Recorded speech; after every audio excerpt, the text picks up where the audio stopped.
فرمایا کہ وہ بندہ میرے علاوہ کوئی اور رب تلاش کرے. کیا انسان کو اس کی تقدیر سے زیادہ مل سکتا ہے کہ دعا مانگنے سے اللہ تقدیر کو تبدیل کر سکتا ہے کہ دعا فرمایا کہ وہ مانگنے سے بندہ اللہ تقدیر کو تبدیل میرے کر سکتا ہے.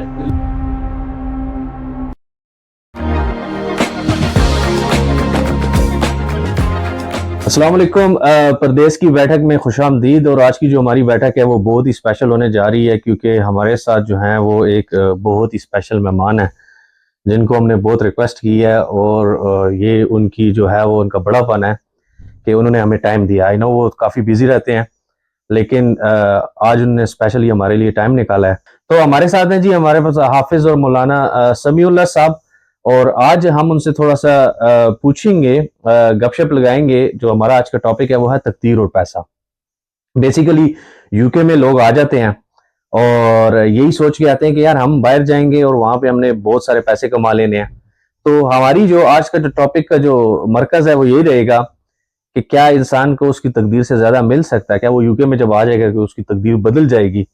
تو بیٹھک میں ہمارے ساتھ ہیں ڈاکٹر مدثر اور ساتھ میں مولانا صاحب. السلام علیکم. وعلیکم السلام ورحمۃ اللہ. مولانا صاحب بہت شکریہ آپ آئے ہماری بیٹھک میں اور ہمیں وقت دیا آپ نے. تو ہم اس طرح کرتے ہیں کہ کچھ سوالات ہیں ہمارے پاس، ہم نے آلریڈی نوٹ کیے ہوئے ہیں، تو آپ سے سوالات کا سلسلہ شروع کرتے ہیں. جو پہلا سوال میرے پاس آیا ہے وہ یہ ہے کہ کیا تقدیر سے پہلے سے لکھی ہوئی ہے اور اس پر ایمان لانا کتنا ضروری ہے؟ بسم اللہ الرحمن الرحیم. بھائی اس میں دو پہلو ہیں. پہلا یہ ہے کہ تقدیر کے اوپر ایمان لانا ضروری ہے. بے شک اس میں کوئی شک نہیں کہ تقدیر کے اوپر ایمان لانا ضروری ہے. جی. حضور نبی کریم صلی اللہ علیہ وسلم نے ارشاد فرمایا کہ چار چیزوں کے کسی بھی بندے کے لیے مسلمان ہونے کے لیے چار چیزوں پر ایمان لانا ضروری ہے. جی. کسی بھی بندے کے لیے مسلمان ہونے کے لیے، مومن ہونے کے لیے چار چیزوں پر ایمان لانا ضروری ہے. ٹھیک ہے. ان میں سے پہلی چیز فرمایا کہ اللہ کے سوا کوئی معبود نہیں، ایک اللہ ہی عبادت کے لائق ہے. صحیح ہو گیا. دوسری چیز فرمایا کہ میں محمد اللہ کا رسول ہوں. ٹھیک ہے. اور تیسری چیز فرمایا وَالْقَدْرِ خَيْرِهِ وَشَرِّهِ مِنَ اللَّهِ تَعَالَى. ٹھیک. اچھی اور بری جو تقدیر ہے جی وہ کس کی طرف سے ہے؟ اللہ کی طرف سے. یعنی کہ انسان کا ایمان ہونا چاہیے کہ جو بھی میرے ساتھ ہو رہا ہے، جو اچھی چیز ہوتی ہے وہ بھی، جو بری چیز ہوتی ہے وہ بھی، یہ کس کی طرف سے؟ اللہ کی طرف سے ہے.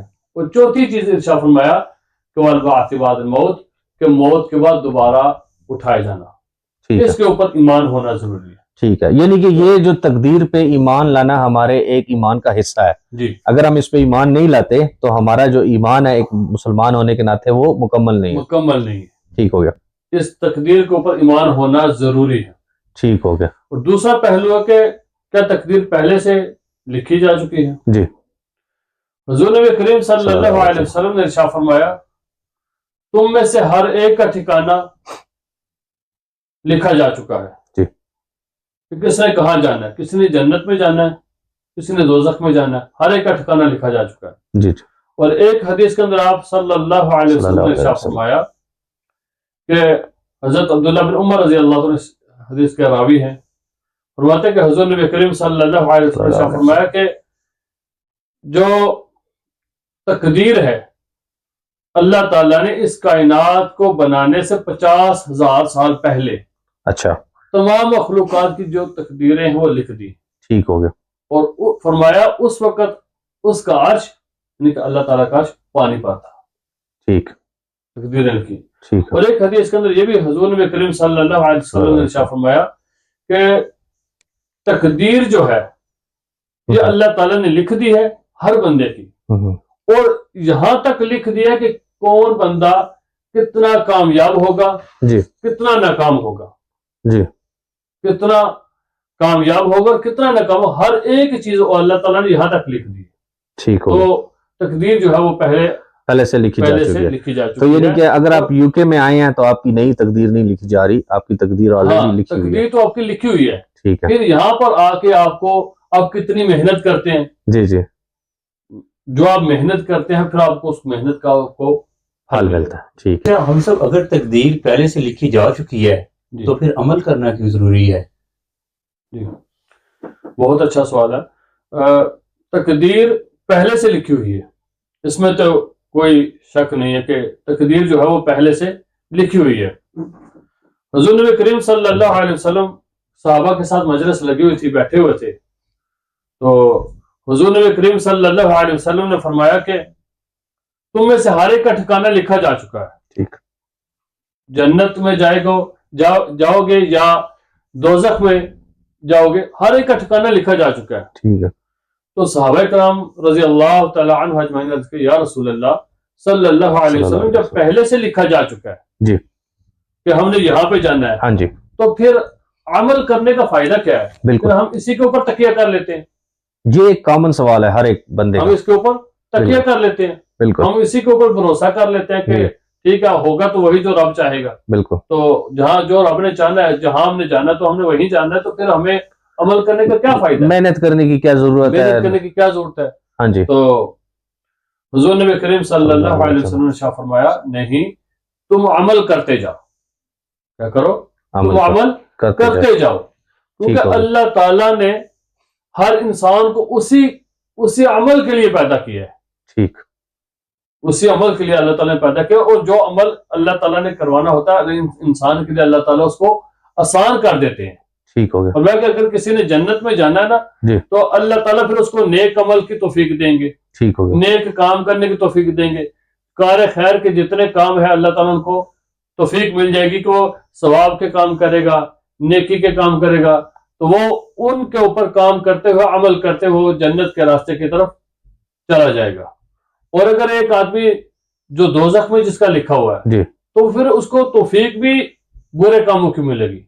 ٹھیک ہے. بدبخت جو لوگ ہیں ان کے جو وہ کام کرتے ہیں، برے کام کرتے ہیں، فتنہ فساد کرتے ہیں، یا کوئی خون خرابہ کرتے ہیں، یا کوئی بھی برا فعل کرتے ہیں، جی تو اس کو برے کاموں کی ہی توفیق ملے گی.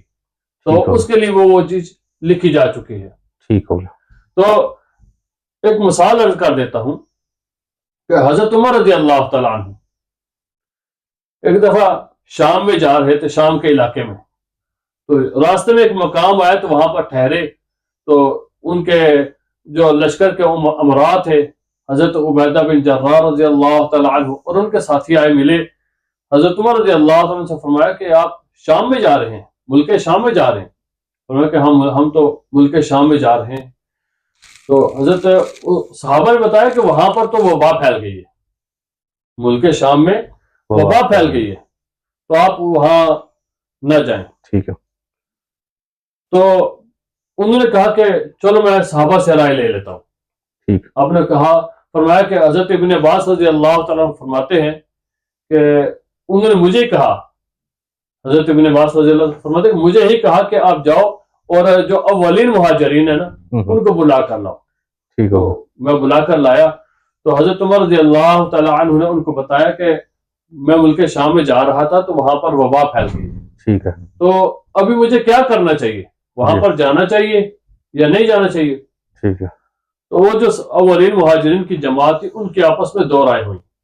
ایک رائے یہ ہو گئی، ایک جماعت یہ کہنے لگی کہ آپ وہاں پر جائیں کیونکہ آپ جس مشن پہ جا رہے ہیں، جس کام کے لیے آپ جا رہے ہیں وہ بہت ضروری ہے، تو آپ ضرور جائیں.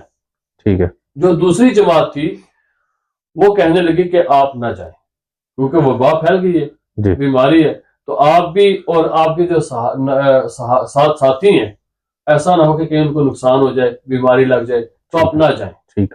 تو جماعت میں اختلاف ہو گیا. حضرت عمر رضی اللہ عنہ نے فرمایا کہ اچھا تم انصار صحابہ کو بلاؤ. انصار صحابہ کو بلایا، ان سے بھی یہی ان کو بتایا کہ میں ملک شام میں جا رہا ہوں اور وہاں پر وبا پھیل گئی ہے، تو کیا کرنا چاہیے. ان سے رائے لی، مشورہ لیا، تو ان کی بھی دو جماعتیں بن گئی. وہ بھی کہنے لگے کہ آپ، کچھ نے کہا کہ آپ جائیں، کچھ نے کہا کہ آپ نہ جائیں. تو حضرت عمر رضی اللہ تعالیٰ نے فرمایا کہ اچھا تم اٹھو یہاں سے. تو جو فتح مکہ کے مہاجر ہیں ان کو بلاؤ. ٹھیک ہو گیا. تو ان کو جب بلایا تو انہوں نے سب سے جب رائے لی تو انہوں نے یک زبان ہو کے، ایک زبان ہو کے جواب دیا کہ آپ کو جانا چاہیے، آپ کو یہاں سے واپس لوٹ جانا چاہیے. آپ